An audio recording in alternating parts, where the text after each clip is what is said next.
यो ल भन्नुहोस्, यो अहिलेको विकृति जुन छ, यो विकृतिका विरुद्ध औँला ठडाउने कुनै पार्टी पनि नभएको भए यसलाई विकृति पनि भन्ने थिएन यिनीहरूले। यो विकृति नै होइन, हुने नै यो भनेर हिँड्ने थिए। कमसेकम हामीले औँला ठडाएका त छौँ, बेला बेलामा विज्ञप्ति पनि निकालेका छौँ, सकेको जुलुस पनि गरेका छौँ होइन, त्यसको विरुद्धमा जे पनि गरेका छौँ।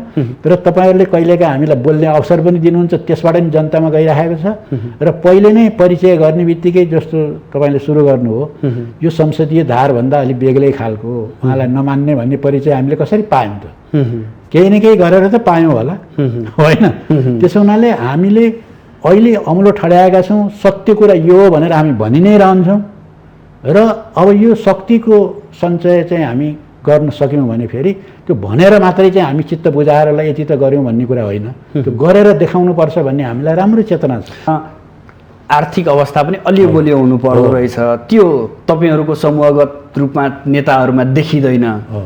त्यो भएर पनि तपाईँहरू अलिक कमजोर भएको हो। त्यो पनि ठिकै भन्नुभयो, त्यो पनि छैन। किनभने मान्छेहरूले चाहिँ सहयोग गर्ने भनेको चाहिँ के हो भने, यहाँ हाम्रै साथीहरू पनि यो कुरा गर्छन्, मान्छेले सहयोग गर्दछन् कि आशले सहयोग गर्दछन् कि त्रासले सहयोग गर्दो रहेछन्। त्रासले यति दिएन भनेदेखि त माओवादी हो के हो पहिलेको जस्तै हुने हो कि भनेर एउटा त्रासले गर्ने भए।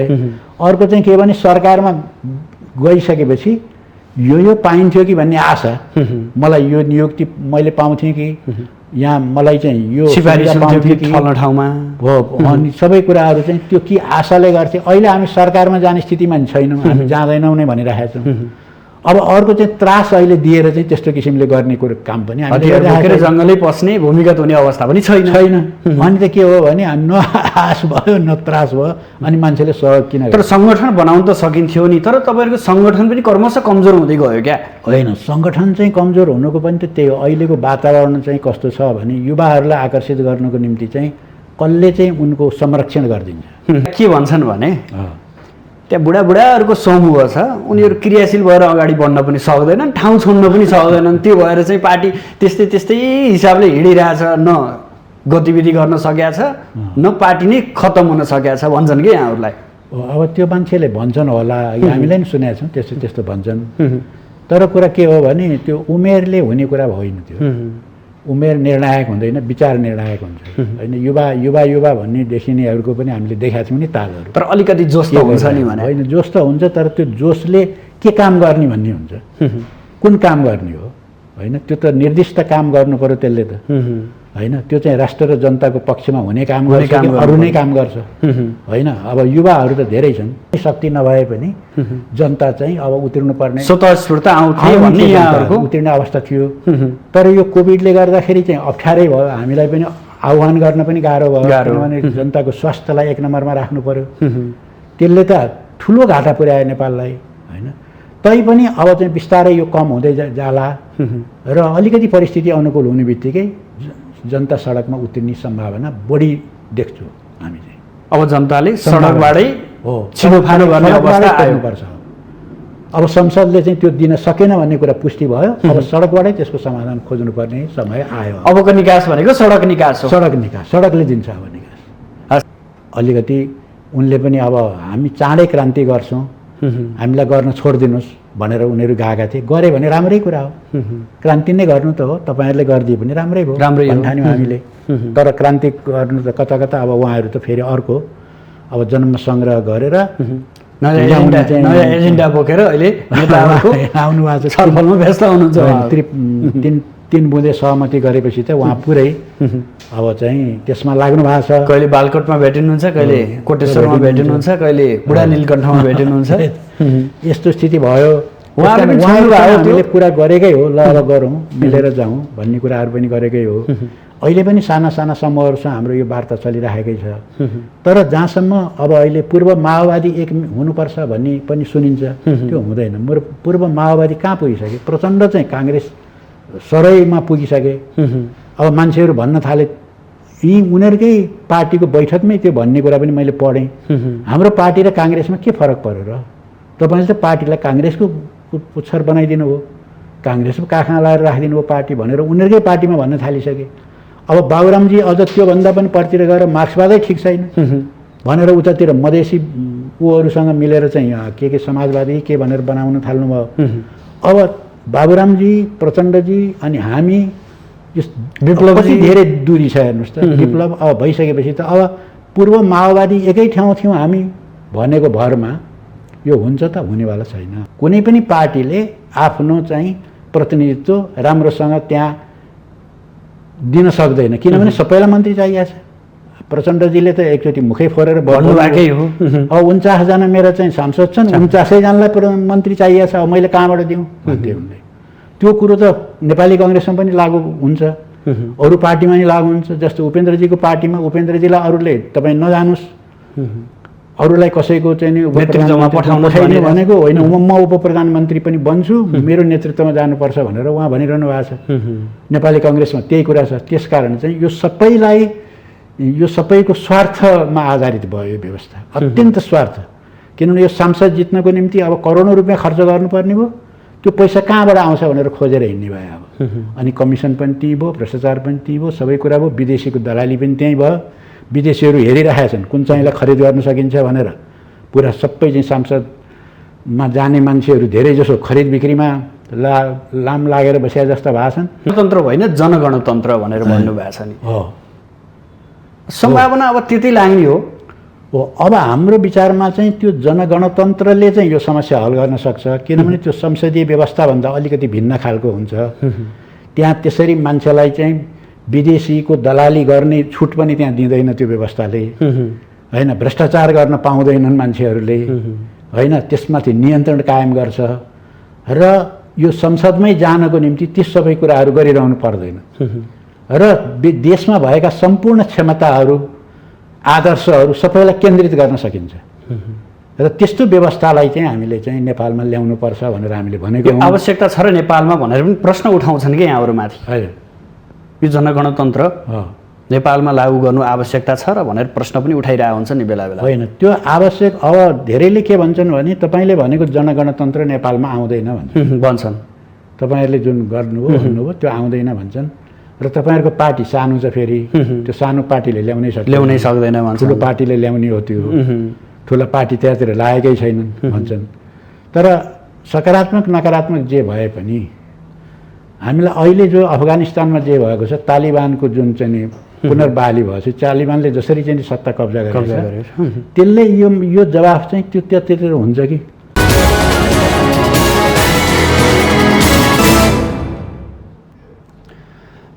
आदरणीय दर्शकबिन नमस्कार। आजको सन्दर्भ कार्यक्रममा यहाँहरूलाई हार्दिक स्वागत गर्दछु। म सुदर्शन आचार्य। दर्शकबिन, आजको सन्दर्भमा आज हामी देशभक्त जनगणतान्त्रिक मोर्चाका अध्यक्ष तथा कम्युनिस्टका पुराना नेता सीपी गजुरेललाई स्टुडियोमा निम्त्याएको छु। खास गरेर उहाँसँग मैले पछिल्लो राजनीतिक व्यवस्थाप्रति उहाँहरू अलि टाढा हुनुहुन्छ, यानि कि संसदीय व्यवस्थाभन्दा अलि टाढा बसेर आफ्नो राजनीतिक गतिविधि गरिरहनु भएको छ। यो आफू संसदीय व्यवस्थाभन्दा अलि टाढा बसेर गतिविधि गर्दै गर्दा अहिलेका राजनीतिक दलहरूले खेलेको भूमिका, राज्य सञ्चालनमा देखाएको तदारुकता र यो व्यवस्थाप्रति उहाँहरूको दृष्टिकोण कस्तो छ, यो विषय आज मूलत उठाउने प्रयास गर्नेछु। साथसाथै नेपाल र नेपालीका लागि जसरी राजनीतिक दलहरूले आफ्ना पार्टीका सिद्धान्त विचारमा स्पष्ट लेख्छन् तर जनताप्रति, देशप्रति उत्तरदायी हुन सक्दैनन्, जसले गर्दा व्यवस्थाहरू छिटो छिटो परिवर्तन भए तर यहाँ स्थिरता र विकासले स्थायित्व पाउन सकेन। किन यस्तो हुँदैछ? नेपाल अब कसरी अगाडि बढ्नुपर्छ र समग्र देशको र जनताको हितका लागि के गरिनुपर्छ, यो प्रश्न पनि म उठाउने प्रयास गर्नेछु। सर्वप्रथम उहाँलाई स्वागत गरौँ। स्वागत छ यहाँलाई माउन्टेन टेलिभिजनमा। धन्यवाद। संसदीय व्यवस्थाभन्दा अलि बाहिर बसेर यी राजनीतिक पार्टीका गतिविधि, देश सञ्चालनको गतिविधिहरूलाई राम्रोसँग निहालिरहनु भएको छ। यो पछिल्लो गणतन्त्र पछिका यी राजनीतिक दलहरूका चरित्र, यिनीहरूका भूमिका, अहिलेको व्यवस्था कसरी हेर्नु भएको छ? अब जस्तो कि यहाँले भूमिकामै त्यो कुरा उठाउनु भयो। व्यवस्था चाहिँ छिटो छिटो बदलियो, तर चाहिँ जनताको जीवन स्तर पनि उठेन, राष्ट्रको उन्नति पनि केही पनि भएन र अब व्यवस्थाले दिगो पनि लिन सकेन, गरिबी पनि झन् बढ्दै गयो, यी सबै अस्तव्यस्तता झन् बढ्दै गयो। त्यस हुनाले गणतन्त्र आइसकेपछि चाहिँ यो गणतन्त्रले दिएको जनतालाई, राष्ट्रलाई भन्ने उपलब्धिहरू देखाउन सकेनन्। किनभने गणतन्त्र आउँदाखेरि नै त्यो गणतन्त्र कस्तो आइदियो भने गणतन्त्रको नाममा चाहिँ उही संसदीय व्यवस्था फिर्ता ल्याइयो। नाम गणतन्त्र राखियो, उही संसदीय व्यवस्था संसदीय व्यवस्था नै भयो। त्यतिखेर चाहिँ राजतन्त्र थियो, राजतन्त्रात्मक मुलुक थियो। अहिले राजतन्त्र रहेन, तर संसदीय व्यवस्था चाहिँ उही रह्यो। जबकि हामीले चाहिँ जनयुद्धको दौरानमा हामीले माग गरेको चाहिँ एउटा संस्था रहेन होला, तर चाहिँ परिपाटी उस्तै रह्यो। सबै संस्कृति त्यस्तै रह्यो। अब राष्ट्र र जनताले पाउने कुराहरू उस्तै रहे, त्योभन्दा राम्रो केही पनि हुन सकेन। त्यसकारण चाहिँ यो चाहिँ जुन गणतन्त्र आयो, यसले त्यो संसदीय व्यवस्थाकै प्रतिनिधित्व गर्यो, त्यहाँभन्दा अगाडि बढ्नै सकेन। यो कुरा हामीले पहिले नै यो संविधान बनाउनुभन्दा अगाडि पनि भनेका थियौँ। त्यसकारण हामीले चाहिँ जनयुद्धको दौरानमा जनगणतन्त्रको माग गरेका थियौँ। पक्कै पनि यो लोकतान्त्रिक गणतन्त्रले हुँदैन, यो भनेको संसदीय व्यवस्था हो, यसले समाज समस्याको समाधान गर्दैन। अझ खास गरी नेपाल जस्तो चाहिँ नि तेस्रो विश्वको मुलुक अथवा पिछडिएको मुलुकमा त झन् त्यसले कामै गर्दैन भनेर हामीले भनेका थियौँ। तर दुर्भाग्य के भयो भने त्यही सङ्घीय लोकतान्त्रिक गणतन्त्रको नाममा चाहिँ फेरि त्यही व्यवस्था चाहिँ नि यहाँ आयो र चाहिँ त्यसले खास जनताले अनुभूत गर्ने गरी कुनै पनि सकारात्मक परिवर्तन त्यसले गर्न सकेन। अब भनिदिनुहोस्, पछिल्लो यो राजनीतिक घटनाक्रम छ नि, यहाँलाई कसरी लाग्छ अथवा कसरी विश्लेषण गरिरहनु भएको छ? अब पहिलो कुरो त यो के भनियो भने ओलीजीको सरकार बन्दाखेरि अब चाहिँ यहाँ अस्थिरता भन्ने नेपालबाट गयो। अब किनभने 2/3 बहुमत एउटै पार्टीले ल्याउने भइसकेपछि त अब त्यहाँ अस्थिरता भन्ने त रहने कुरै भएन। एउटै पार्टीको सरकार बन्छ, एउटै पार्टीको नीति लागू हुन्छ भनिसकेपछि त्यहाँ व्यवधान त त्यहाँ कतैबाट नि उत्पन्न नहुने भयो। अनि त्यहाँबाट सरकारले चाहिँ पूर्ण अवधिभर काम गर्छ। अब यहाँ स्थिरता कायम गर्यो। नेपाललाई चाहिएको यति थियो, स्थिरता हुन सकेका थिएन, त्यो स्थिरता अब आयो भनियो। र अहिले चाहिँ डबल नेकपा जो शासनमा थियो उनीहरूले त त्यसका नेताहरूले भने कि अब त हाम्रो शासन अब चलिरहन्छ। अब त 4 दशक 5 दशक 6 दशक अब हाम्रो सरकार गयो हुन्छ। अब अर्कोमा झन् हाम्रो सिट बढ्छ। अब 2/3 भन्दा नघट्ने भइहाल्यो। 20-50 वर्ष त हामीले ढुक्क शासन गर्छौँ भनेर नेताहरूको अभिव्यक्ति त हामीले सार्वजनिक मिडियामा सार्वजनिक गरेकै हो नि। त्यो गरेका भनिसकेपछि अब चाहिँ उनीहरूले त्यो फुर्ती लगाएका थिए। तर भयो के त भने 2.5 वर्ष पनि शासन गर्न उनीहरू सकेनन्। र वास्तवमा उनीहरूको भित्री अन्तर्विरोधकै कारणबाट त्यो सरकार पनि ढल्यो र त्यो पार्टी पनि फुटेर 3 टुक्रा भयो। र उही अस्थिरता त्योभन्दा पहिलेको भन्दा पनि डरलाग्दो अस्थिरता चाहिँ अहिले कायम भयो। र अहिले 5 दलको गठबन्धनको सरकार छ। 5 दलमध्ये 1 दलले त भाग नलिने भनेको छ। अब 4 दलको छ र त्यो यो सरकारले अब के काम गर्ला, जबकि 1 महिनाभन्दा बढी भइसक्यो सरकारै बन्न सकेको छैन हैन। सरकारले पुरा रूप लिनै सकेको छैन। त्यसकारण चाहिँ जसले अब शेरबहादुर देउवाजीको नेतृत्वमा बनेको यो सरकार अब आफैमा पूर्णता पाउन त सकिरहेको छैन भने 1 महिनाभन्दा बढी भइसक्यो। के गर्ला अब राष्ट्र र जनतालाई के देला? के देख्नु भएको छ? यो नेताको एउटा क्षमता हुन्छ नि देश सञ्चालन गर्ने, पार्टी सञ्चालन गर्ने, नागरिकहरूलाई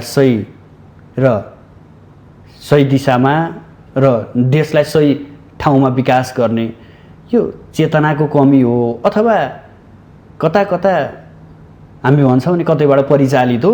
कहिले ल्याएर थुपारिदिन्छन् थुप्रिन्छौँ, कहिले हटाइदिन्छन् अड्छौँ। अब यो के हो भने राम्रो प्रश्न गर्नुभयो। यो उनीहरूले त्यो पार्टीका नेताहरूलाई थाहा नभएर यो भएको होइन। ती थाहा पाउने मान्छेहरू छन् हैन, त्यति ज्ञान उनीहरूलाई छ। नेताहरू विवेकशील छन् होइन, विवेकशील होइन, यो यसो गर्दा यस्तो हुन्छ भन्ने उनीहरूलाई थाहा छ। तर उनीहरू किन यो काम गरिरहेछन् त? फेरि किन राष्ट्र हितमा उनीहरू काम गर्न सक्दैनन्? किन जनताको हितमा काम गर्न सक्दैनन्? यस्तो विकृति मात्रै थपै गर्छन् देशमा भन्दाखेरि यो संसदीय व्यवस्था नै यस्तो व्यवस्था हो जसले उनीहरू चाहिँ त्योतिर उद्धत हुन्छन्। जस्तो यहाँ अहिले यो सरकार किन नबनिरहेको अवस्था छ त भन्दाखेरि प्रश्न के छ भने कुनै पनि पार्टीले आफ्नो चाहिँ प्रतिनिधित्व राम्रोसँग त्यहाँ दिन सक्दैन, किनभने सबैलाई मन्त्री चाहिएको छ। प्रचण्डजीले त एकचोटि मुखै फोरेर भन्नुभएकै हो। अब 49जना मेरा चाहिँ सांसद छन्, 49जनालाई मन्त्री चाहिएको छ, अब मैले कहाँबाट दिउँ भन्थे उनले। त्यो कुरो त नेपाली कङ्ग्रेसमा पनि लागु हुन्छ, अरू पार्टीमा नि लागु हुन्छ। जस्तो उपेन्द्रजीको पार्टीमा उपेन्द्रजीलाई अरूले तपाईँ नजानुस्, अरूलाई कसैको चाहिँ नि पठाइदिनु भनेको होइन, म उप प्रधानमन्त्री पनि बन्छु, मेरो नेतृत्वमा जानुपर्छ भनेर उहाँ भनिरहनु भएको छ। नेपाली कङ्ग्रेसमा त्यही कुरा छ। त्यसकारण चाहिँ यो सबैको स्वार्थमा आधारित भयो यो व्यवस्था, अत्यन्त स्वार्थ। किनभने यो सांसद जित्नको निम्ति अब करोडौँ रुपियाँ खर्च गर्नुपर्ने भयो, त्यो पैसा कहाँबाट आउँछ भनेर खोजेर हिँड्ने भयो अब। अनि कमिसन पनि त्यहीँ भयो, भ्रष्टाचार पनि त्यहीँ भयो, सबै कुरा भयो। विदेशीको दलाली पनि त्यहीँ भयो। विदेशीहरू हेरिरहेका छन् कुन चाहिँलाई खरिद गर्न सकिन्छ भनेर। पुरा सबै चाहिँ सांसदमा जाने मान्छेहरू धेरै जसो खरिद बिक्रीमा लाम लागेर बसेका जस्ता भएको छन्। त्यसकारण न यहाँ राष्ट्रिय स्वाधीनताको चाहिँ नि मतलब छ, न चाहिँ जनताको हितसँग मतलब छ। त्यसो हुनाले चाहिँ यस्तो व्यवस्था चाहिँ यहाँ आयो जसले चाहिँ अब देशलाई झन् बर्बादीदेखि बाहेक अरू कतैतिर लाने। कस्तो भनिन्छ भने अराजकता छ सबैतिर, यो सबैले स्वीकारेको कुरा हो, तर विकल्प पनि छैन भन्छन् नि नेताहरू। फेरि हो त्यही चाहिँ पहिले त अब जब 2/3 बहुमत ल्याएको बेलामा पनि हामीले त यसलाई स्वीकार गर्दैनौँ भनेकै थियौँ। यो ठिक छैन, यो खतम हुनेवालै छ, यो ढल छ, यो सरकार टिक्दैन भनेका थियौँ। यसले न समृद्धि ल्याउँछ न नेपालीलाई सुखी बनाउँछ, यो वाहियात कुरा हो भनेका थियौँ। तर मान्छेले पूर्वाग्रही भनाइ तपाईँहरूले भन्नुभयो, 2/3 बहुमतको सरकारले के चाहिँ गर्न सक्दैन, सबै कुरा गर्न सक्छ भनेर भनेका थिए। तर चाहिँ त्यो चाहिँ 2.5 वर्षमै सबै सिद्धियो यिनीहरूको। त्यो किन भयो त भन्दाखेरि अब त्यहाँभित्रको अन्तर्विरोध चाहिँ आफैमा चाहिँ जेलियो त्यो सरकार, र त्यहाँभित्रको आफ्नै कारणले गर्दाखेरि ढल्यो ओलीजीको सरकार होइन। र त्यसो हुनाले अब यो जुन चाहिँ परिपाटी छ यसको विकल्पमा चाहिँ कुनै एउटा व्यक्तिको विकल्पमा व्यक्ति खडा गरेर हुँदैन, एउटा पार्टीको विकल्पमा अर्को त्यही संसदीय पार्टीलाई ल्याएर हुँदैन। यो समग्र व्यवस्था राज्य व्यवस्था नै बदल्नुपर्छ। अनि यसको विकल्पमा अर्को चाहिन्छ भनेर हामीले भनिरहँदा धेरैलाई यो अपच भए जस्तो भएको थियो। तर अहिले त धेरैले के भन्न थाले भने विकल्प चाहियो भन्न थाले।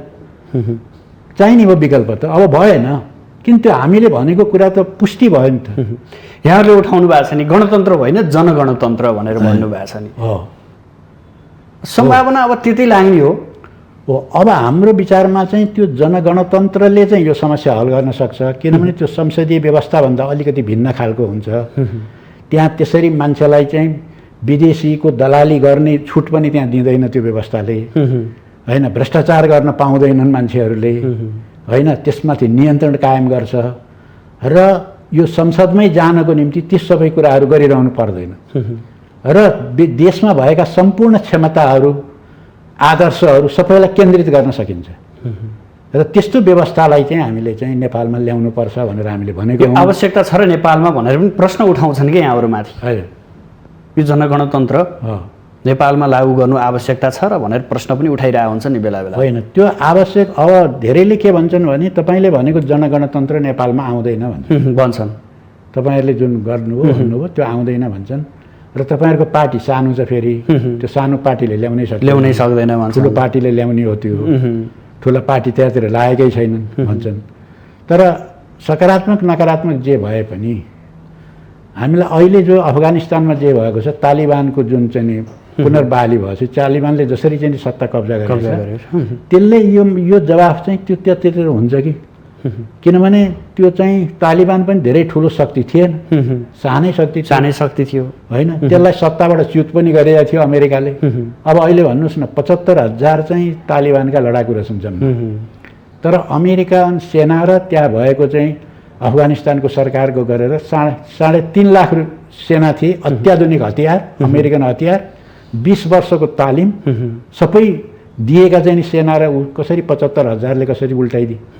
अहिले सेनाको भागाभाग भएको छ, राष्ट्रपति र उपराष्ट्रपति त भागेर देश छोडेरै गएको अवस्था छ। भनेपछि त सानो शक्ति हो कि ठुलो शक्ति भन्ने कुरा भएन, विचार बलियो हुनु पर्यो। त्यहाँको जनताका समस्याहरू, राष्ट्रका समस्यालाई कसले सम्बोधन गर्छ, त्यो प्रति को इमान्दार छ भन्ने कुरा चाहिँ प्रमुख हुँदो रहेछ पहिला कुरा।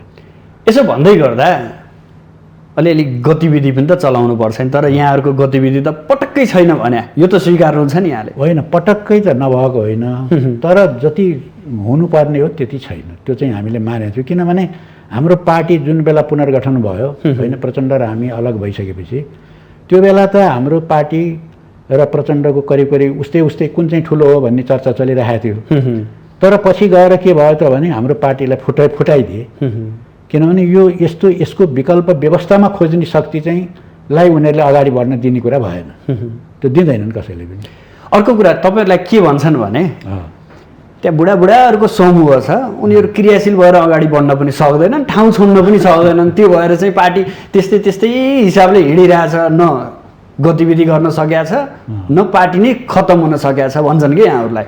अब त्यो मान्छेले भन्छन् होला, हामीले पनि सुनेका छौँ त्यस्तो भन्छन्, तर कुरा के हो भने त्यो उमेरले हुने कुरा होइन, त्यो उमेर निर्णायक हुँदैन, विचार निर्णायक हुन्छ होइन। युवा भन्ने देखिनेहरूको पनि हामीले देखाएको छौँ नि तालहरू, तर अलिकति जोस त हुन्छ नि भने। होइन, जोस त हुन्छ, तर त्यो जोसले के काम गर्ने भन्ने हुन्छ, कुन काम गर्ने हो होइन, त्यो त निर्दिष्ट काम गर्नु पर्यो त्यसले त होइन। त्यो चाहिँ राष्ट्र र जनताको पक्षमा हुने काम गर्छ, अरू नै काम गर्छ होइन। अब युवाहरू त धेरै छन्, तर चाहिँ के भने हरेक पार्टीमा युवाहरू छन् नि, हामीले देख्यौँ युवाहरूको भूमिका अहिले कस्तो भएर आयो। ओलीजीको चाहिँ पार्टी सञ्चालनमा त्यहाँभित्र भएका युवाहरूको भूमिका नि हामीले राम्रैसँग देख्यौँ, त्यहाँका मान्छेहरूलाई राम्ररी निकालेकै हो, त्यो पनि हामीले देख्यौँ। अर्को कुरो, एमाले विभाजित हुँदाखेरि नेताहरू त माधव नेपालजीले त मसक्कै आँटेर चाहिँ ल ठिक छ यसलाई चाहिँ स्वीकारेर म जान सक्दिनँ भनेर उहाँ अडान लिनुभएको थियो। त्यहाँभित्र भएका दोस्रो पिँढीका हाम्रा युवाहरूले के भूमिका खेल्दैछन् अहिलेसम्म, कति महिना भइसक्यो त्यहाँ भूमिका खेलेको होइन। भनेपछि त्यो युवा भए राम्रो कुरा हो, युवामा अलि जाँगर जोस हुन्छ, अलिकति छिटो हिँड्न सक्लान्, त्यो त बेग्लै कुरा हो। तर विचार र राजनीति चाहिँ निर्णायक, यो राजनीतिक पार्टीमा आन्दोलनमा चाहिँ के हुन्छ भने विचार र राजनीतिक लाइन नै प्रदान हुन्छ। त्यसो हुनाले यस्तो बेलामा चाहिँ निर्णायक चाहिँ त्यो उमेर चाहिँ निर्णायक हुँदैन, अलिअलि फरक त पर्छ। मैले फेरि प्रसङ्ग जोड्न चाहेँ, यहाँहरूको जनगणतन्त्र यो धेरै मुलुकमा छैन, केही सीमित मुलुकमा छ, हाम्रो नेपालको उत्तरी सीमाको जोडिएको देशमा पनि छ। यो तपाईँले कसरी परिकल्पना गर्नुभयो? नेपालमा जनगणतन्त्र नै चाहिन्छ, यो गणतन्त्र पनि फेलियर हो, यो गणतन्त्र पनि काम छैन भन्ने कुराहरू यहाँले कसरी विश्लेषण गर्नुभयो र संसदीय व्यवस्थाभन्दा बाहिर रहेर सङ्घर्ष गरिरहनु भएको छ आजको दिनमा? अब कहाँबाट हामीले गऱ्यौँ भने अब सन् 1949 को चीनको चाहिँ परिस्थिति र अहिलेको नेपालको परिस्थिति उही त हुँदैन। हामी अर्कै संस्कृतिबाट, अर्कै इतिहास छ हाम्रो, अर्कै जनताको चाहना इत्यादिहरू धेरै फरक पर्छ, धर्म संस्कृतिदेखि लिएर हरेक कुरा फरक पर्छ। अब त्यो चाहिँ त राजनीतिक व्यवस्थामा त्यो कुरालाई त समेट्नुपर्छ, त्यो किनभने जनताको लागि नै हो कुनै पनि राजनीतिक व्यवस्था त, जनताको इच्छा विपरीत माटो सुहाउँदो हुनुपर्छ, देश सुहाउँदो भेष सुहाउँदो हुनु पर्यो। तर चाहिँ नि फन्डामेन्टल कुराहरू जस्तो कि अब बाह्य हस्तक्षेपहरू, विदेशी हस्तक्षेप चीनमा त्यस्तै थियो, आन्तरिक गरिबी त्यस्तै थियो, दरिद्रता त्यस्तै थियो, भोकमरीले हरेक वर्ष लाखौँ मान्छे मर्थे, ठुलो देश, अनि त्यहाँबाट भ्रष्टाचार त्यहाँ त्यति नै थियो र त्यसले चाहिँ यति गाँजेको थियो त्यसलाई, त्यहाँबाट उम्किनै सकिरहेको थिएन। त्यो बेलामा माओले चाहिँ नयाँ जनवादी व्यवस्था भन्नुभयो, उहाँ आफैले त्यसको क्रान्तिको नेतृत्व गर्नुभयो र स्थापित पनि गर्नुभयो उहाँले त्यसलाई। र त्यसको चाहिँ अहिले हामी त्यहाँ अहिले पनि सम्म पनि यो विश्वमा यति धेरै उथलपुथलहरू भए होइन, सबै व्यवस्थाहरूको फेलियरको कुरा धेरै उठ्यो, तर अहिलेसम्म पनि त्यो जग बसेको हुनाले अहिले चाहिँ चीन हरेक कुरामा अहिले अगाडि देखिन्छ। जस्तो कोभिडकै विषयमा भनौँ होइन, अनि अहिले आर्थिक मन्दीको सामना गर्ने कुरामा भयो, त्यो चाहिँ सङ्कटको समाधान सङ्कटको विरुद्ध जुझ्ने कुराहरूमा भयो, अब अहिले त हरेक ठाउँमा चाहिँ चिन अगाडि देखिन्छ। त्यो के भने जग चाहिँ त्यसैले बसाइदिएको थियो। त्यस कारण हामीले पनि के सोच्यौँ भने हामी पनि अर्ध सामन्ती र नवौपनिवेशिक देश छ हाम्रो, विदेशी हस्तक्षेप पर्याप्त मात्रामा छ। अब त्यहाँ माइक्रो म्यानेजमेन्टसम्म पनि यहाँ चाहिँ विदेशीले गर्न थालिसकेको छ। त्यस कारण चाहिँ यस्तो ठाउँमा चाहिँ विदेशीको उत्पीडनबाट मुक्ति र देशको भ्रष्टाचार अनि तस्करी यी सारा चाहिँ राष्ट्र विरोधी गतिविधिहरू र जनविरोधी कामहरूलाई नियन्त्रण गर्नको निम्ति त्यो व्यवस्था असाध्य कामयाबी हुने भएको हुनाले हामीले चाहिँ त्यो त्यस्तो किसिमको त्यस्तो प्याटर्नको व्यवस्था हामी ल्याउँ, तर नेपाली विशेषता अनुसारको हुन्छ त्यो पनि। यसको लागि त जनस्तरमा गएर चेत भर्नुपर्ने होला नि, तर त्यहाँसम्म पुग्नु भएको छैन तपाईँहरू। अब जनस्तरकोमा चाहिँ हामीले जस्तो जनयुद्धको बेलामा हामी पुगेकै हो। जनयुद्धको बेलामा भनेको नि हामीले यही नै हो, जनतालाई भनेको त्यतिखेर नै हामीले प्रशिक्षित गरेकै हो। अब जनयुद्धको बेलामा त अब 80% इलाकामा जनसरकारहरू हामीले बनाएका थियौँ, सेना निर्माण गरेका थियौँ, सबै कुरा गरेका थियौँ। तर अहिले हामीसँग त्यो भन्दै गर्दा त्यो पाटो एउटा समूहले लिएर गइसक्यो, जनताले बिर्सिसक्यो त्यो। अब अहिले जनतालाई तिनी त्यो गर्ने मान्छे नेताहरूमध्ये नै त्यसलाई उल्टाउन थालेपछि त अनि त त्यो जनतालाई त भ्रम परिहाल्यो नि। वास्तवमा भ्रम परेको छ जनतालाई। जसले जनयुद्धको नेतृत्व गर्थे प्रचण्ड जस्ता मान्छे, उनीले त्यो बाटो अब ठिक रहेनछ, म अर्कै बाटोमा आएँ भनेर चाहिँ जसको विरुद्ध चाहिँ हतियार उठाएको थिए चाहिँ जनयुद्ध गरेका थिए 52 सालमा, त्यही व्यवस्था नै ठिक रहेछ भनेर आइसकेपछि यदिसम्म कि केही नेताहरूले त म कम्युनिस्ट होइन भन्न समेत थालिसकेको अवस्था सुन्यो हामीले पनि। भएपछि जनता तपाईँहरू कसरी अगाडि बढ्नुहुन्छ त्यो भनिदिनुहोस्। अब हामी अगाडि बढ्ने त यही हो। अब अहिलेको जुन परिस्थिति छ, अब यसले के देखाउँछ भने हाम्रा भनाइहरू मूलतः सही छन्, विकल्प मान्छेले खोजेका छन्। तर एउटै कुरो जस्तो तपाईँले अघि भन्नुभयो, हाम्रो कमजोर पक्ष के छ भने आत्मगत शक्ति कमजोर हो हाम्रो। त्यो पार्टीले यो नीति बनाउने पार्टीले नेतृत्व गर्नुपर्ने, त्यसको निम्ति चाहिँ उसँग चाहिँ आत्मगत शक्ति हुनुपर्ने, त्यो तागत कमजोर भयो।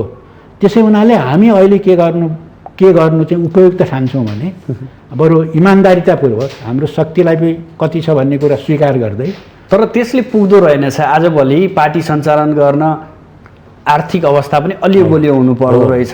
त्यो तपाईँहरूको समूहगत रूपमा नेताहरूमा देखिँदैन।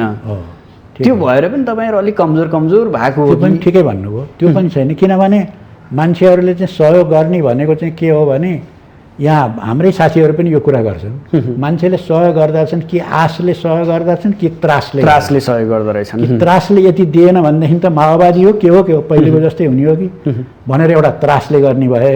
अर्को चाहिँ के भने सरकारमा गइसकेपछि यो पाइन्थ्यो कि भन्ने आशा, मलाई यो नियुक्ति मैले पाउँथेँ कि यहाँ मलाई चाहिँ यो सिफारिस पाउँथेँ कि फल्न ठाउँमा हो, अनि सबै कुराहरू चाहिँ त्यो के आशाले गर्थे। अहिले हामी सरकारमा जाने स्थितिमा छैनौँ, हामी जाँदैनौँ नै भनिरहेका छौँ। अब अर्को चाहिँ त्रास अहिले दिएर चाहिँ त्यस्तो किसिमले गर्ने कुरो काम पनि हामीले जङ्गलै पस्ने भूमिगत हुने अवस्था पनि छैन। अनि त के हो भने न आश भयो न त्रास भयो, अनि मान्छेले सहयोग किन। तर सङ्गठन बनाउन त सकिन्थ्यो नि, तर तपाईँहरूको सङ्गठन पनि क्रमशः कमजोर हुँदै गयो क्या? होइन, सङ्गठन चाहिँ कमजोर हुनुको पनि त त्यही हो। अहिलेको वातावरण चाहिँ कस्तो छ भने युवाहरूलाई आकर्षित गर्नको निम्ति चाहिँ कसले चाहिँ उनको संरक्षण गरिदिन्छ।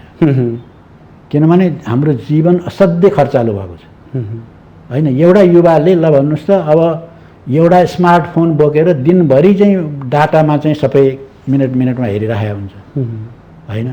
त्यो कमसेकम दिनमा 100 रुपियाँ चाहिँ त्यसैमा खर्च हुन्छ होइन। जुन बेला हामीले पार्टीको सङ्गठन त्यस्तो बनाएका थियौँ त्यो बेलामा मलाई राम्रोसँग थाहा छ 1 महिनामा 50 रुपियाँ खल्तीमा हालेर गयो भने 20-30 रुपियाँ मात्रै खर्च गर्थ्यौँ हामी। अरू जनताको बिचमा जान्थ्यौँ, त्यहीँ खान्थ्यौँ। किनभने गाडी त हामी चढ्दैन थियो, एक त गाडी नै चल्दैन थियो, त्यो गाडी हामी चढ्दैन थियौँ भूमिगत अवस्थामा। त्यसरी त्यस्तो ढङ्गको जो वातावरण बनेको थियो। अब अहिले के छ भने त्यो वातावरण पनि बेग्लै भएको छ, मान्छे उपभोक्तावादी भएको छ। के फाइदा छ, मलाई के फाइदा हुन्छ अहिले, उनलाई अहिले फाइदा चाहियो भन्नुहोस् न। चुनावहरूमा मान्छेले खसी काट्ने, राहा काट्ने, पैसा क्यास दिने, लुगा बाँड्ने, यो के भयो त? मान्छेहरू भोट कसलाई दिन्छ त भन्दा कसले धेरै पैसा दिन्छ, कसले राम्रो लुगा बाँड्छ, कपडा बाँड्छ होइन, कसले मिठो खुवाउँछ, त्यसलाई भोट दिने भनिसकेपछि मान्छेको चेतना स्तर, मान्छेको चाहिँ आदत कस्तो भइसक्यो। यसले समग्रमा हेर्दा अवसरवाद चाहिँ हाबी भयो एकदम। यो कल्चर चाहिँ नि यहाँ नेपालभित्र पस्यो। नेपालमा यो हाम्रो आफ्नो ओरिजिनल कल्चर होइन यो, तर यो कल्चर चाहिँ यहाँ पस्यो। एनजिओ आइएनजिओहरू चुनावी प्रक्रिया, विदेशीहरूले हस्तक्षेप यो चुनाव प्रक्रियामा, यो सबैले गरेर के भयो भने यस्तो चाहिँ कल्चर आयो कि जो नेपाली कल्चर होइन, त्यो असाध्यै स्वार्थी निजी स्वार्थमा चाहिँ डुबेको यस्तो खालको समाज बन्न आँट्यो क्या। अब कतै कतै अप्ठ्यारो लाग्दैन यहाँलाई त्यो 10 वर्ष जनयुद्ध, त्यस अगाडिका सङ्घर्षहरू, कम्युनिस्टमा बसेर कम्युनिस्ट पार्टीमा सञ्चालन गर्दै गरेका विचारहरू, जनयुद्धमा जनतामाझ छरिएका ती विचारहरू, जनतालाई उठाएर त्यो अवस्थासम्म ल्याएका पाटाहरू र आजका कुराहरू सम्झिँदाखेरि कतै यो राजनीतिमा व्यर्थ लागिएछ, यो राजनीति नगर्नुपर्ने थियो, परिवर्तन गर्न सकेनौँ, सोचे जस्तो भएन भन्ने लाग्दैन आजको दिनमा यसो सम्झिँदा? अब सोचे जस्तो भएन भन्ने त लाग्छ, त्यो त यथार्थ हो, त्यो फ्याक्ट हो, तथ्य हो, त्यो होइन, त्यो लाग्नु स्वाभाविक भइहाल्यो। तर यो राजनीतिमा मैले बेकार लागेछु भन्ने चाहिँ लाग्दैन। किनभने जीवन बेकार खर्च गरेँ, कमसेकम अलि उन्नतशील काममा लगाएको भए मेरो पनि अलि ठुलै घर बन्थ्यो कि, आफन्तीहरू पनि अलि राम्रै गाडी चढेर हिँड्थे कि, कता कता लागिएछ बराइलिएछ कि त्यो जवानीमा भन्ने जस्तो लाग्दैन यहाँलाई कहिलेकाहीँ? होइन, त्यस्तो लाग्दैन। किन लाग्दैन भने त्यो जनयुद्ध गरिसकेपछि पनि त्यो सुविधा लिन्छु भनेको भए पाइहालिन्थ्यो। त्यो जनयुद्धले चाहिँ त्यो सुविधा हरण गरेको त होइन। जनयुद्ध गरेर आउनेहरूले त्यो सुविधा राम्रैसँग लिइरहेछन्। त्यो बाटो त छोडेको नि त जानिकन। हामी जतिको मान्छेले त्यो जान्दै नजानेर बुझ्दै नबुझेर छोडेको त होइन। कसैले यसलाई अवसरका रूपमा लिइहाले। अब भनेपछि त्यहीँबाट पनि जनयुद्ध गरिसकेर आएर पनि त्यस्ता सुविधा लिनेहरूको त अहिले त धेरै उ छ। तपाईँले भने जस्तो सबै सुख सुविधाहरू सम्पन्न छन्। तर हामीले जानिकन त्यो बाटो छोडेको हो नि। हामीलाई त कसैले चाहिँ तिमी जाऊ यो पाउँदैनौ भनेर निकाले त होइन। हामी आफैले यो बाटोबाट हुँदैन, फेरि चाहिँ यो प्रतिक्रान्ति गरेर जनतालाई धोका मात्रै भयो, यस्तो काम गर्नु हुँदैन। अब हामीले बाँकी रहेको क्रान्तिको कार्यभार पनि पुरा गर्नुपर्छ र हामी राष्ट्र र जनताको लागि जो समर्पित भएर लाग्यौँ यही बाटो ठिक छ, यसैबाट अगाडि बढ्नुपर्छ भनेर सचेत ढङ्गले लागेको हुनाले त्यतातिर जाँदाखेरि त्यो पाइने कुरा पहिल्यै थाहा भएर छोडिदिएको हुनाले त्यो प्रति त्यस्तो भनिदिनुहोस् न, उपलब्धि के गर्नुभयो त? उसो भए उपलब्धि के भयो त? अब उपलब्धि के भयो भनेदेखि अब एउटा त हामीले जनयुद्धको दौरानमा जनताको बिचमा जो गएर जनतालाई प्रशिक्षित गऱ्यौँ, जनतालाई अभ्यास गरे, जनताले आफ्नो राज्य सत्ताको अभ्यास पनि गरे, विश्व नै थर्काउने खालको जनयुद्ध गऱ्यौँ हामीले होइन। एउटा नेपाल कुनामा चाहिँ विश्वभरि कम्युनिस्ट खतम भए भनेर अमेरिकाले लाइब्रेरी चाहिँ त्यस्तो किताबहरू चाहिँ छापेर चाहिँ वितरण गरिराखेको अवस्थामा हामी एउटा नेपालको कुनामा चाहिँ कम्युनिस्ट पार्टीको नेतृत्वमा क्रान्ति हामीले अगाडि बढायौँ। एउटा चेतनाको स्तर बढ्यो होला। त्यो चेतनाको स्तर बढ्यो। जनताले यो सुविधा लिन सक्दा रहेछन् भन्ने जनतालाई पनि भयो। अब अहिले पछिल्लो चरणमा आएर पनि के भयो भने यो ल भन्नुहोस्, यो अहिलेको विकृति जुन छ यो विकृतिका विरुद्ध अमला ठडाउने कुनै पार्टी पनि नभएको भए यसलाई विकृति पनि भन्ने थिएन उनीहरूले। यो विकृति नै होइन, हुने नै यो भनेर हिँड्ने थिए। कमसेकम हामीले अमला ठडाएका त छौँ, बेला बेलामा विज्ञप्ति पनि निकालेका छौँ, सकेको जुलुस पनि गरेका छौँ होइन। त्यसको विरुद्धमा जे पनि गरेका छौँ। तर तपाईँहरूले कहिलेकाहीँ हामीलाई बोल्ने अवसर पनि दिनुहुन्छ, त्यसबाट पनि जनतामा गइराखेको छ। र पहिले नै परिचय गर्ने बित्तिकै जस्तो तपाईँले सुरु गर्नु हो, यो संसदीय धारभन्दा अलिक बेग्लै खालको, उहाँलाई नमान्ने भन्ने परिचय हामीले कसरी पायौँ त? केही न केही गरेर त पायौँ होला होइन।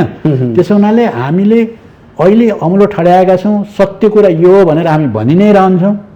र अब यो शक्तिको सञ्चय चाहिँ हामी गर्न सक्यौँ भने फेरि त्यो भनेर मात्रै चाहिँ हामी चित्त बुझाएर यति त गऱ्यौँ भन्ने कुरा होइन, त्यो गरेर देखाउनुपर्छ भन्ने हामीलाई राम्रो चेतना छ। तर जति सपना बाँडिया थिए ती सपना पुरा भएनन् होइन, त्यो हुन पाएनन् त। किनभने जसले त्यो क्रान्तिको नेतृत्व गरेको थियो नि, जसले गर्नुपर्ने हो त्यसले नै बाटो छोडिदियो नि त। त्यसले अर्को बाटोतिर, अर्कैको बाटोमा गयो, अर्कैको दर्शनतिर गयो, अर्कैको राजनीतिक लाइनतिर गयो। त्यही शक्ति किन बलियो भयो त? त्यसो भए मूल शक्ति जसले बाटो पक्रेर आजको दिनसम्म हिँडेको छ त्यो शक्ति कमजोर हुँदै गर्दा त्यो बाटै छोडेर, त्यो विचारै छोडेर अलग बाटो हिँडेको शक्ति बलियो हुँदै गर्दा तपाईँहरू त कमजोर त भएको हो नि त। उसो कमजोर भएको हो, त्यो त मान्छु, कमजोर भएकै हो हामी। त्यसकारण अहिले हाम्रो मूल्याङ्कन पनि त्यही हो, हाम्रो चाहिँ आत्मगत शक्ति कमजोर भयो त्यो चाहिँ हाम्रो कमजोर पक्ष चाहिँ त्यो भयो। तर वस्तुगत परिस्थिति त परिपक्व छ, आत्मगत शक्ति हाम्रो कमजोर भयो। अब हामीले आत्मगत शक्ति चाहिँ सञ्चय गर्नुपर्छ। कहाँबाट गर्नुपर्छ त भने त्यो पनि आन्दोलनबाटै हुन्छ। फेरि घरैमा बसेर चाहिँ ल मान्छे आओ भनेर अपिल गरिदिया भरमा त कोही पनि आउँदैन। त्यो त आन्दोलनबाट हामी स्थापित हुनुपर्छ। त्यसकारण अहिले हाम्रो कुरा के हो भने अब जति सकिन्छ अब आन्दोलनमा जाने, सङ्घर्षद्वारा आत्मगत शक्ति बढाउने क्रान्तिकारीहरूको एउटा त्यो। दोस्रो, छरिएर बसेका जुन क्रान्तिकारीहरू छन्, सानसाना समूहहरू छन्, अब हामीभन्दा कमजोर पनि अरू अरू समूहहरू पनि छन्, उनीहरूलाई समेत लिएर हामीले शक्ति सञ्चय गर्ने र जे भए पनि क्रान्तिकारीहरूले शक्ति सञ्चय गर्दै अलिकति बलियो हुनु पर्यो। त्यो कमजोर भएकै हो, तपाईँले भन्ने कुरा म स्वीकार्छु, किनभने यथार्थ हो नि, त्यसलाई त हामीले स्वीकार्नुपर्छ। तर यो सधैँभरि त्यस्तो हुँदैन, यो चाहिँ परिवर्तन हुन्छ। कमजोर शक्ति पनि बलियो हुन्छ। जनयुद्धभन्दा अगाडि पनि हामी त्यति बलियो थिएनौँ, कमजोरै हो। मान्छेहरूले हामीलाई उपहासै गर्थे, तिमीहरूले गरेर हुन्छ। ओलीले एकपल्ट भनेको थिए गुलीले हान्ने ढङ्ग छैन, सेना बनाउँछु भन्छन्, के सुन्नु परेको यो कानले भन्थे ओली। आखिर सेना बनाएर त हामीले देखायौँ होइन, सेना त बनेकै हो। संयुक्त राष्ट्रसङ्घले पनि क्वालिफाइड रहेछ तपाईँहरूको अन्तर्राष्ट्रिय स्तरको सेना हो, बनेकै हो, रिकगनाइज गरेकै हो। भनिसकेपछि आधार इलाका नि हामीले बनायौँ, सरकार पनि चलायौँ, गरेकै हो नि त। सानो शक्ति पनि ठुलो हुनसक्छ नि, त्यो त नियम हो। तर सफल भएन, आजको दिनमा त असफलै हो नि तपाईँहरू। होइन, हामी जो चाहेका थियौँ त्यो चाहिँ सकेनौँ गर्न, तर अझै पनि गर्ने टाइम छ। किनभने परिस्थिति आउँदैछ, फेरि परिस्थितिले हामीलाई बोलाउँदैछ फेरि। किनभने यो समस्या हल नभएपछि त कहाँ जाने त। अब जनतामा अहिले विकल्प चाहियो भन्ने आवाज किन उठिरहेको छ त भने अब राजतन्त्र फर्काउनुपर्छ भन्ने सडकमा आन्दोलन हुन थालिसक्यो। अब तपाईँहरू फेरि अर्को बाटो लिन्छौँ भनेर हुन्छ र? अब त्यो भइहाल्छ। हेर्नुहोस्, जब चाहिँ यो यथास्थितिवादी शक्ति कमजोर हुन्छ नि, त्यो पश्चगामीहरूले फाइदा उठाउन खोजिहाल्छन्, अग्रगामीले पनि लिन खोज्छन्। त्यो त त्यो त्रिकोणीय सङ्घर्ष त भइहाल्छ। अहिले यथास्थितिवादी यो संसदीय पार्टीहरू यथास्थितिवादी हुन्, यिनले यसलाई चाहिँ अब रक्षा गर्नै सकेनन्। रक्षा गर्न नसकिसकेपछि त के भने अब पश्चगामीहरूले पनि ल योभन्दा त हाम्रै राम्रो थियो भन्न थाले। अग्रगामीहरूले अब यता जानुपर्छ, यसले त हुँदैन भनेकै थियौँ हामीले, अब अगाडि जानुपर्छ भन्ने भयो। त्यसकारण चाहिँ यो त्रिकोणीय सङ्घर्ष चाहिँ भइ नै रहन्छ। अघि तपाईँले थोरै प्रसङ्ग उठाउनु भयो, अब कम्युनिस्टहरू एक हुनुपर्छ है, अब एउटै विचार लिएर हिँड्नुपर्छ भन्दै गर्दा त्यतिखेर जनयुद्ध गरेको माओवादी अहिले पनि लगभग आधा दर्जन जति अवस्थामा छ। कहिलेकाहीँ माओवादी केन्द्रका अध्यक्ष प्रचण्ड, त्यस्तै अहिले जसपातिर पुग्नुभएको डाक्टर बाबुराम भट्टराई, विप्लव लगायतका नेताहरूसँग यसो बसौँ, कहिलेकाहीँ हामीले बाटो त बिरायौँ, अब हामी फेरि एक हौँ भनेर यहाँहरूले छलफल गर्नु भएको छैन? होइन, हामीले त्यो कोसँग गर्दाखेरि चाहिँ अलि समयको सदुपयोग हुन्छ भन्ने पनि हेर्नु पर्यो। जसको सम्भावनै छैन भने उसँग त्यो गरेर पनि केही फाइदा भएन। अब हामीले अलिकति छलफल गरेको विप्लवसँग हो, हामीसँगै भएका विप्लवसँग अलिकति उनले पनि अब हामी चाँडै क्रान्ति गर्छौँ, हामीलाई गर्न छोडिदिनुहोस् भनेर उनीहरू गएका थिए। गरे भने राम्रै कुरा हो, क्रान्ति नै गर्नु त हो, तपाईँहरूले गरिदिए पनि राम्रै भयो ठान्यौँ हामीले। तर क्रान्ति गर्नु त कता कता अब उहाँहरू त फेरि अर्को अब जन्म सङ्ग्रह गरेर नयाँ एजेन्डा बोकेर अहिले नेताहरूको आउनु भएको छ, छलफलमा व्यस्त हुनुहुन्छ। तीन बुँदे सहमति गरेपछि त उहाँ पुरै अब चाहिँ त्यसमा लाग्नु भएको छ। कहिले बालकोटमा भेटिनुहुन्छ, कहिले कोटेश्वरमा भेटिनुहुन्छ, कहिले बुढा नीलकण्ठमा भेटिनुहुन्छ। यस्तो स्थिति भयो। हामीले कुरा गरेकै हो, ल अब गरौँ, मिलेर जाउँ भन्ने कुराहरू पनि गरेकै हो। अहिले पनि साना साना समूहहरूसँग हाम्रो यो वार्ता चलिरहेकै छ। तर जहाँसम्म अब अहिले पूर्व माओवादी एक हुनुपर्छ भन्ने पनि सुनिन्छ, त्यो हुँदैन। पूर्व माओवादी कहाँ पुगिसके? प्रचण्ड चाहिँ काङ्ग्रेस सराईमा पुगिसके। अब मान्छेहरू भन्न थाले, यी उनीहरूकै पार्टीको बैठकमै त्यो भन्ने कुरा पनि मैले पढेँ। हाम्रो पार्टी र काङ्ग्रेसमा के फरक पर्यो र? तपाईँले त पार्टीलाई काङ्ग्रेसको पुच्छर बनाइदिनु हो, काङ्ग्रेसको काखमा लगाएर राखिदिनु हो पार्टी भनेर उनीहरूकै पार्टीमा भन्न थालिसके। अब बाबुरामजी अझ त्योभन्दा पनि परतिर गएर मार्क्सवादै ठिक छैन भनेर उतातिर मधेसी ऊहरूसँग मिलेर चाहिँ के समाजवादी के भनेर बनाउन थाल्नुभयो। अब बाबुरामजी, प्रचण्डजी अनि हामी विप्लवजी धेरै दूरी छ। हेर्नुहोस् त, विप्लव अब भइसकेपछि त अब पूर्व माओवादी एकै ठाउँ थियौँ हामी भनेको भरमा यो हुन्छ त? हुनेवाला छैन। विचार, राजनीति, सिद्धान्त, व्यवहार कति धेरै अन्तर परिसक्यो। अब कसरी त्यो नारामा कसरी एकजुट तपाईँले यसो भन्दै गर्दा माओवादी केन्द्रका अध्यक्ष कहाँदेखि कहाँ फड्को मारिसक्नु भयो, तपाईँहरू यही भन्दै बस्दै गरिदिनु अझै पनि कति बस्ने भने क्या? होइन, फड्को मार्नलाई चाहिँ राम्रो काममा फड्को मारेको भए त फड्को त मार्ने नै हो होइन, छलाङ त लगाउनै पर्छ। तर उहाँले हरेकपल्ट उल्टो छलाङ लगाउनु। तर अहिले राष्ट्रिय राजनीतिको केन्द्रबिन्दुमा त प्रचण्ड हुनुहुन्छ नि, यो त स्वीकार्नुहुन्छ नि यहाँले? होइन, त्यो चाहिँ त के भने सत्ता पल्टाउन होस्, सत्ता जोड्न होस्, अथवा कसैलाई नियुक्ति गर्न होस्, कसैलाई फाल्न होस्, त्यहाँको मियो त प्रचण्ड बन्नु भएको छ नि अहिलेको समय त। अब के हुन्छ भने यथास्थितिमा घुम्नेहरू जहिले नि त्यो बेलामा चर्चामै आउँछ। त्यो यथास्थितिलाई जोगाउन घुम्नेहरू त्यो बेलामा चर्चामा आउँछन्। अब चर्चामा मात्रै आउने हो कि त्यो कसीमा पनि खर उत्रिने हो? त्यो चर्चा मात्रै आउनलाई त के भयो र? चर्चामा आउनलाई केही छैन, उहाँ आउनु भएकै छ। तर कुरा के हो भने उहाँले चाहिँ समाजलाई गति दिन, अग्रगामी दिशातिर लैजानलाई उहाँको योगदान के रह्यो? कम्युनिस्ट आन्दोलनको कसीमा उहाँ कस्तो देखिनु भयो होइन? उहाँले त्यो कहिले पनि ऐना हेर्नेतिर जानु भएन, आफूले आफूलाई हेर्नु भयो। त्यस कारण त्यो चाहिँ त्यसले गर्दाखेरि त्यो चर्चामा त्यसरी चर्चामा आउनुलाई हामी धेरै ठुलो ठान्दैनौँ। त्यो ठुलो कुरा भएन। उसो भए भनिदिनुहोस्, अहिले 5 दलीय गठबन्धन बनेको छ, एउटा प्रजातान्त्रिक धारका समूह छन्, एकातिर कम्युनिस्ट विचारधाराका समूहहरू छन्, यो गठबन्धन कस्तो हो? यो यहाँले कसरी विश्लेषण गर्नुहुन्छ यसलाई? अब यो गठबन्धनमा चाहिँ विभिन्न उद्देश्यबाट आएछन् यहाँभित्र पनि। जस्तो अब गठबन्धनको अहिले पछिल्लो कुरा गर्ने हो भने अब मसाल अथवा राष्ट्रिय जनमोर्चा, अब हाम्रो चाहिँ यो ओलीको निरङ्कुशताको विरुद्धमा गर्नु थियो होइन, त्यो चाहिँ पुनर्स्थापना गर्नु थियो, सकियो। अब हाम्रो तपाईँहरूसँग भयो, अब हामी चुनावमा नि जाँदैनौँ, अब हामीलाई सरकारमा पनि हामी जाँदैनौँ, हामी आफ्नो काम गर्छौँ भनिसक्नु हो। यो त तपाईँहरूले पनि भन्नुभएको थियो होइन? ओलीले चाहिँ अलि प्रतिगमनको विरोधी हामीले त एलायन्सभित्र त हामी थिएनौँ, हामी त बाहिरबाट बोल्नु भएको, बाहिरबाट बोलेको थियौँ। त्यो उहाँहरू त्यतातिर अलग भइहाल्नु हो। अब बाँकी रहेको चाहिँ माधवजीहरू अहिले भनिराख्नु भएको छ, अहिले हामी त त्यो प्रतिगमनका विरुद्ध पो त हामीले साथ दिएको, संयुक्त भएको, सधैँभरिको लागि होइन। तपाईँ चिन्ता नगर्नुहोस्, तपाईँहरू सरकार बनाए हुन्छ। अहिले हामी हाम्रो आन्तरिक पार्टी जीवनको विषयमा चाहिँ हामीले मूल्याङ्कन गर्दा अहिले हामी सरकारमा जानु ठिक छैन भनेर गरिसक्यौँ। तपाईँहरू गर्नुहोस् आफ्नो काम भन्नुभयो। अब उहाँ कति जानुहुने हो त्यो थाहा छैन। अब सबभन्दा बढ्ता चासो चाहिँ र ज्यादै चर्को नारा चाहिँ प्रचण्डजीले दिनुभएको छ कि यो जुन चाहिँ गठबन्धन हो यो चुनावसम्म जानुपर्छ। त्यो भनेर चिच्याइ हुनुहुन्छ। त अरूले चाहिँ यो चुनावसम्म जानुपर्छ भनेर त्यस्तो चिज सुनिँदैन। उहाँ नै बढी चिच्याउनु भएको छ, किन चुनावबाट बढी आत्तिएको पनि उहाँ नै देखियो नि। किन त्यति धेरै चिच्याइरहनु? सुन्ने मान्छेले त बुझिहाल्यो नि। उहाँलाई चिन्ता पनि त होला नि, चुनावमा गइयो भने यो गठबन्धनबाट अलग भएर गइयो भने कतै हो त्यही सङ्ख्या कम हुन्छ भन्ने उहाँ चिन्ता गर्न सक्छ। गठबन्धनबाट अलग भइयो भने चुनाव हारिन्छ। अनि उहाँले यो सबै थोक चुनावै भन्नुभएको छ। अब यो संसदीय व्यवस्थामा त त्यो हो पनि, सरकार जाने बाटो पनि भर्याङ पनि त्यही हो। अब सरकारमा जान सकिएन भने यो संसदीय व्यवस्थामा गएको के अर्थ हुन्छ र कसले पुज्छ र उहाँहरूलाई?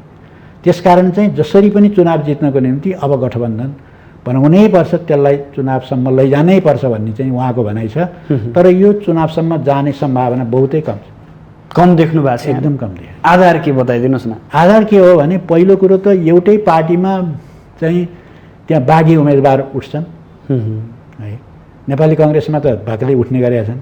रामचन्द्र जस्तोको ठाउँमा त अर्को कोही साथी उठेर चाहिँ रामचन्द्रजीले हार्नुभयो बिचरा। अब आफ्नै पार्टीलाई पुगेको हुँदैन, गठबन्धनमा त अब 4वटा पार्टीलाई बाँड्दाखेरि त 1/4 पो सिट आउने भयो।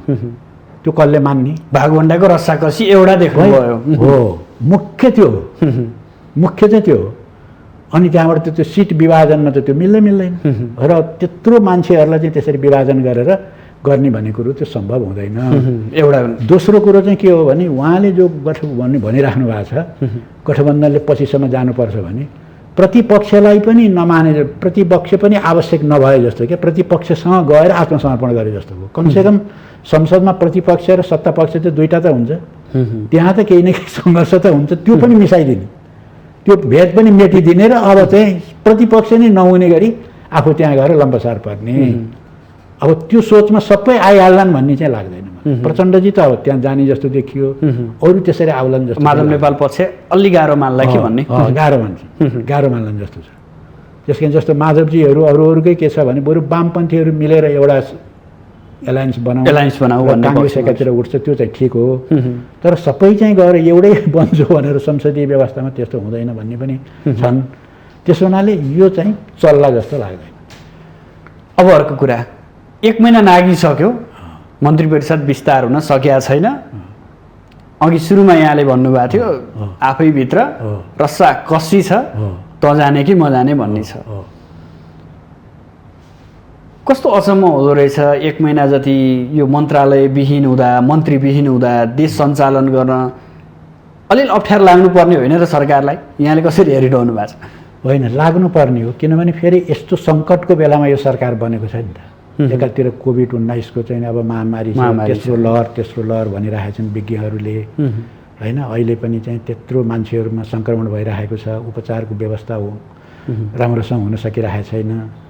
अब यो एकातिर छ, अर्को आर्थिक डामाडोल छ, मान्छेहरू भोकभोकै पर्न लागिसके, होइन? बिजनेसहरू अरू व्यवसायहरू ठप्प भएको चौपट्टै भइसकेको छ।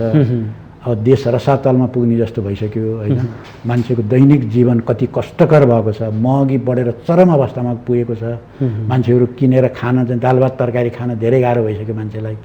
यस्तो अवस्थामा सरकारलाई सुदृढ बनाएर चलाउने, होइन? त्यसलाई चाहिँ यी समस्यासँग कसरी जुझ्ने, ठोस योजना बनाउने जाने त्यो नै छैन। मन्त्रीमण्डलले भन्न सकेका छैन। अब के गर्ने भन्दा मन्त्रीमण्डलै छैन, के गर्ने भनेर जवाफ दिन्छ।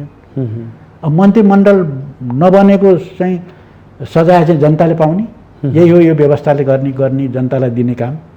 व्यवस्थाले दिएको त यही भयो नि, उपहार प्रतिफल भयो यो हो भनिसकेपछि त यो चाहिँ चरम एउटा चाहिँ सङ्कटतिर झन् थप सङ्कटतिर चाहिँ लैजाने काम भइरहेको छ। त्यसकारण चाहिँ अब यसको विरुद्धमा त जनमत अब चाहिँ अगाडि बढ्छ। जस्तो भर्खरै यो तालिबानहरू किन आए भन्दाखेरि तालिबानहरूले चाहिँ को नेताले भन्यो हुन्थ्यो, हामी काबुलमा हामीले यति चाँडै काबुल कब्जा गर्छौँ भने हामीलाई लागेकै थिएन भनेर भन्छन् त्यहाँका कमान्डरहरूले, नेताहरूले भन्छन्। किन के कारणले त्यस्तो भयो त भन्दाखेरि यति धेरै भ्रष्टाचार र अव्यवस्था दुरावस्था थियो कि अफगानिस्तानमा, त्यसबाट जनता वाक्क दिक्क भएका थिए।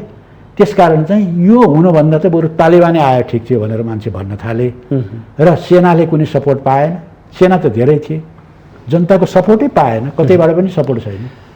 त्यो अवस्थामा जनसमर्थन नभइकन केही हुँदो रहेछ भन्ने कुरा उदाहरण हामीले हिजो आज मात्रै देखिरहेको छ। त्यसकारण चाहिँ स्थिति यहाँ नेपालमा पनि त्यही हुन लाग्यो। अब मुलुक कता जाँदैछ, आम नागरिकले के अपेक्षा गर्ने राज्यप्रति हो, त्यो त गम्भीर समस्या भयो। अब हामीले चाहिँ अब यसको समाधानको सही बाटो, अग्रगामी बाटो चाहिँ हामीले के हो त? किनभने समाजलाई अग्रगामी दिशातिर लान सकिएन भने त पश्चगामी दिशातिर गएर त त्यो समाधान होइन। त्यो त उल्टो दिशातिर गएर समाधान हुँदैन। सुल्टो दिशातिर अग्रगामी परिवर्तन गर्नुपर्छ। त्यो परिवर्तनको अग्रगामी छलाङ मार्नको लागि के गर्नुपर्छ? बुदागत रूपमा 1 2 3 भन्नुहोस्, हामी अन्तमा छौँ। हो, त्यसको निम्ति सबभन्दा पहिले जनता सचेत हुनुपर्छ, दोस्रो सङ्गठित हुनुपर्छ र अब फेरि अब सधैँभरिको लागि पुग्यो, अब चाहिँ आन्दोलन गर्नु पर्दैन भनेर हुँदैन। आन्दोलनको आवश्यकता पर्यो, एकपल्ट फेरि जनता आवश्यक परे सडकमा पनि उत्रिनुपर्छ। यो दुई सडकमै उत्रिनु पर्ने अवस्था आउँछ आइहाल्यो नि, किन संसदबाट त समस्या हल भएन नि त। अब सडकबाटै गर्ने, अब सडकबाट हुने भयो नि त। त्यो त देखिहाल्यो नि, संसदले खोइ हल गर्यो नि त, हल गर्न सकेन। नगरेपछि त त्यो कहाँ जाने भयो त भने अन्तिममा त सडकमा जान्छ। त्यो यो अस्तव्यस्तता, यो भ्रष्टाचार, यो व्यतिथि न्यूनीकरण गर्न सडकमै आउनुपर्ने हो। कहिले आउने हो? अब यही अहिले कोभिड नभइदिएको भए सायद अब यो नेपालका सडकहरू तातिसकेका हुन्थे भन्ने लाग्छ हामीलाई।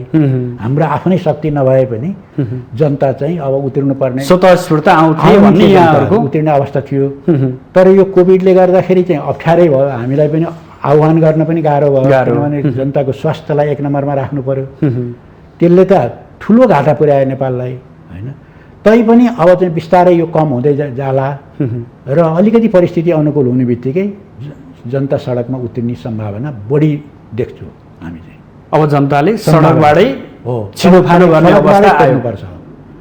अब संसदले चाहिँ त्यो दिन सकेन भन्ने कुरा पुष्टि भयो। अब सडकबाटै त्यसको समाधान खोज्नुपर्ने समय आयो। अबको निकास भनेको सडक निकास हो। सडक निकास, सडकले दिन्छ अब निकास। हस् गजुरेलजी, यहाँसम्म आइदिनु भयो, आफ्नो महत्त्वपूर्ण समय र महत्त्वपूर्ण विचार अभिव्यक्त गरिदिनु भयो, यसका लागि यहाँप्रति विशेष आभार। ल, हाम्रो विचार सम्प्रेषण गर्ने अवसर दिनुभयो, यहाँलाई धेरै धेरै धन्यवाद। आदरणीय दर्शकबिन, आज हामी खास गरेर देशभक्त जनगणतान्त्रिक मोर्चाका अध्यक्ष, नेपालको कम्युनिस्ट पार्टीका पुराना नेता सिपी गजुरेलसँग संवाद गऱ्यौँ। खास गरेर नेपालमा कम्युनिस्टहरू र कम्युनिस्टले सञ्चालन गरेका सत्ता, वर्तमान राजनीतिक अवस्था, वर्तमान राजनीतिक दलहरू र स्वयं देशभक्त जनगणतान्त्रिक मोर्चाका गतिविधि र आगामी कार्यदिशाका बारेमा पनि विश्लेषण गऱ्यौँ। भोलि नयाँ विषयवस्तु र नयाँ अतिथिका साथ उपस्थित हुनेछु। आजलाई भने बिदा दिनुहोस्।